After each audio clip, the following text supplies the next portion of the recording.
پاکستان کی armed forces میں ہمیں لگتا ہے کہ پاکستان ایئر فورس ہی ایک ایسی فورس ہے جو تیز رفتاری کے ساتھ خود کو ماڈرن بنا رہی ہے، مگر پاکستان آرمڈ فورسز کی ایک فورس ایسی بھی ہے جو انتہائی خاموشی کے ساتھ نئے اور جدید ہتھیار نہ صرف انڈکٹ کر رکھی ہے بلکہ دشمن پر اس فورس کا ایئر فورس سے بھی زیادہ غلبہ طاری ہے۔ السلام علیکم دوستو، آپ دیکھ رہے ہیں پاکستان ڈیفنس اپڈیٹس اور ہم دیکھیں گے کہ 2028 تک پاکستان نیوی کی پاور کیا ہوگی اور 2028 میں پاکستان نیویز کی عالمی درجہ بندی میں کہاں کھڑی ہوگی۔ پاکستان نیوی کا سب سے بڑا ہتھیار اس وقت جو مانا جا رہا ہے وہ پاکستان نیوی کی نئی 8 ڈیزل الیکٹرک اٹیک سب میرینز ہیں جو چین کے شپ بلڈرز CSIC اور پاکستان کے کراچی شپ یارڈ اینڈ انجینئرنگ ورکس کے اشتراک سے تیار کی جا رہی ہیں۔ 4 آبدوزیں چین نے پاکستان کو مہیا کر کے دینا تھی اور 4 پاکستان میں تیار ہونا ہے۔ 2028 تک یہ سب میرینز پاکستان میں مکمل تعداد میں شامل ہو جائیں گی اور یہ آبدوزیں پاکستان نیوی کا ایسا ہتھیار ہیں جو دشمن پر ہیبت طاری کیے ہوئے ہے۔ پاکستان آبدوزوں کی تعداد کے حوالے سے 2028 میں بھارتی نیوی پر برتری حاصل کر لے گا۔ یہ عددی برتری نہیں ہوگی بلکہ اس کے ساتھ ساتھ ٹیکنالوجیکلی بھی پاکستان نیوی کو آبدوزوں کو لے کر بھارت پر واضح برتری حاصل ہو جائے گی۔ یہ ایسی سب میرینز ہیں جو ایئر انڈیپینڈنٹ پروپیلشن سسٹم کی حامل ہیں اور لمبے عرصے تک سمندر میں رہنے کی صلاحیت رکھتی ہیں۔ ان آبدوزوں کے بعد باری آتی ہے سرفیس وارشپس کی اور ان میں سب سے آگے جو وارشپ ہیں وہ میرینیم پروجیکٹ کے تحت تیار کیے جانے والے کارویٹ بحری جہاز ہیں جو پاکستان نیوی کے لیے ترکی کی مدد سے بنائی جا رہی ہے۔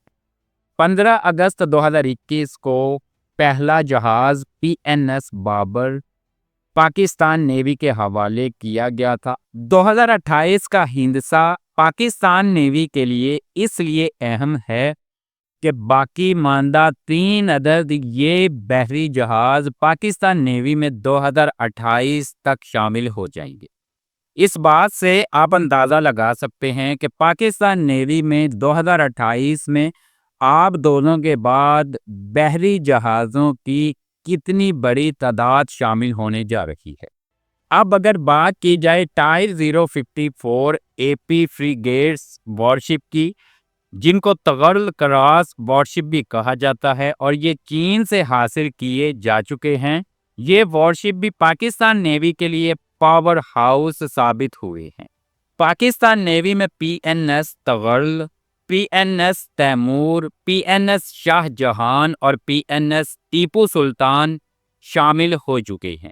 یہ چین کے سب سے جدید وارشپ ہیں اور جدید ترین ایئر ڈیفنس سسٹم سے لیس ہیں۔ اس کے ساتھ ساتھ اینٹی شپ میزائل اور فضا میں کسی بھی ٹارگٹ کو تباہ کرنے کی صلاحیت رکھتے ہیں۔ ان وارشپ کی سب سے بڑی خاصیت یہ ہے کہ دشمن کی آبدوزوں کو کاؤنٹر کرنے کے لیے ان میں جدید ٹیکنالوجی استعمال کی گئی ہے۔ یہ وارشپ جب سے پاکستان نیوی میں شامل ہوئے ہیں، پاکستان نیوی کی اٹیکنگ صلاحیتوں کے ساتھ ساتھ ڈیفنس صلاحیتوں میں بھی زبردست اضافہ ہوا ہے۔ پاکستان نیوی اس سب کے علاوہ عظمت کلاس فاسٹ کرافٹ شپ بھی شامل کر چکی ہے۔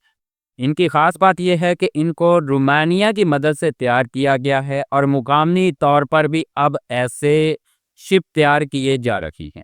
ان میں سے جو تازہ ترین جہاز پاکستان نیوی میں شامل ہوا ہے وہ مارچ 2023 میں شامل کیا گیا تھا۔ یہ جہاز سمندری گشت، anti surface warfare, anti air warfare, search and rescue اور اینٹی پائریسی مشنز میں اہم کردار ادا کرتے ہیں۔ سب میرینز اور سرفیس وارشپس کے علاوہ پاکستان نیوی اپنی فضائی برتری کو قائم رکھنے کے لیے بھی جدید ہیلی کاپٹرز کے ساتھ ساتھ ڈرونز بھی انڈکٹ کر رہی ہے، اور خطے میں اگر دیکھا جائے تو پاکستان نیوی کی طرف سے بھارت سے بھی زیادہ ڈرونز اور ہیلی کاپٹرز کو پچھلے چند سالوں کے دوران شامل کیا گیا۔ ترکی اور چین سے مزید خطرناک ڈرونز پاکستان نیوی کے لیے حاصل کیے جا رکھے ہیں، اور پاکستان نیوی کا یہ ٹارگٹ ہے کہ 2028 تک پاکستان نیوی کے پاس لمبی دوری اور درمیانی دوری کے حامل ڈرونز کی تعداد 200 کے قریب موجود ہوگی۔ آپ اس بات سے اندازہ لگا سکتے ہیں کہ پاکستان نیوی فضائی برتری کے لیے بھی کیا کیا قدم اٹھا رہی ہے۔ اس سے پہلے پاکستان نیوی کی عالمی نیویز کی درجہ بندی میں رینکنگ یہ تھی کہ ٹاپ 20 نیوی کے آخر میں پاکستان نیوی آتی تھی، لیکن اب ماہرین کا یہ کہنا ہے کہ 2028 تک پاکستان نیوی کے جدید کاری کے پروگرام کو دیکھتے ہوئے یہ کہا جا سکتا ہے کہ پاکستان نیوی 2028 میں دنیا کی 15 ٹاپ 10 نیویز میں شامل ہوگی۔ کچھ ماہرین کا تو یہ کہنا ہے کہ پاکستان نیوی اسی طرح اپنے سارے ٹارگیٹس 2028 تک اگر اچیو کر لیتی ہے تو ٹاپ 10 نیویز میں بھی اپنی جگہ بنانے میں کامیاب ہو جائے گی۔ تاہم 2028 میں پاکستان نیوی کی عالمی درجہ بندی کا یہاں پر ذکر کرنا اتنا آسان نہیں ہوگا۔ اس کی وجہ یہ ہے کہ دوسری نیویز کی ترقی کی رفتار اور جیو پولیٹیکل صورتحال بھی اس سب پر اثر انداز ہوگی، لیکن یہ کنفرم ہے کہ نئے اور جدید ہتھیاروں کے ساتھ 2028 میں پاکستان نیوی پہلے سے بہتر رینکنگ پر موجود ہوگی۔ آج کی اپڈیٹ میں اتنا ہی۔ مزید اپڈیٹس کے لیے چینل کو سبسکرائب کیجیے۔ اپنا خیال رکھیے۔ اللہ حافظ۔